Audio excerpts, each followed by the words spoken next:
Nazi iligundulika huko Ethiopia kwamba watu walikuwa wanatumia nazi mbalimbali kwa ajili ya kujitibu matatizo yao ya mbalimbali. Yaani ni kama ilikuwa tiba ya asili huko Ethiopia miaka hiyo ya nyuma sana.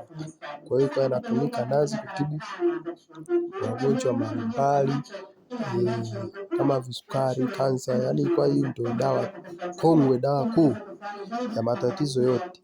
Sasa kulingana na utandawazi ulivyoendelea, watu wakaacha kufuata njia zao za asili, wakafuata njia ya magonjwa ambayo walikuwa hayaoni kwenye nchi yao, wakaanza kuyaona magonjwa kama kisukari, kansa na ndio yalipoanza kuleta shida.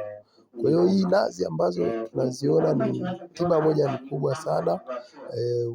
Ukiangalia wanasayansi walifanya utafiti mkubwa, na bado nazi ni chanzo kikubwa cha watu kuongezea kwenye nani. Kwa hiyo unapoitazama nazi kama watu wanavyoiangalia, inatoa bidhaa tatu za msingi, na maziwa, mafuta na maji.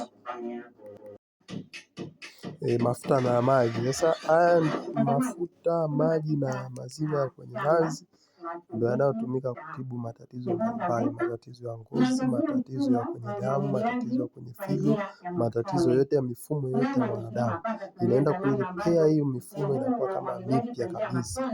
Ndio maana wengi hawaifahamu hii tiba kwa sababu ni tunda ambalo tuko nalo karibu. Maduka mbalimbali yanauza chui za nazi, ni dawa. Ukienda kununua kwenye duka la vipodozi, mafuta ya nazi yale ni dawa moja kubwa sana watu wanaitumia. Kwa hiyo ni kitu ambacho bado watu wengi hawajakifahamu, lakini ni tiba ambayo ni ya kubwa na inasaidia sana kutibu. Kwa hiyo ni kitu ambacho niliona nishare na nyie, naomba usubscribe hapo chini.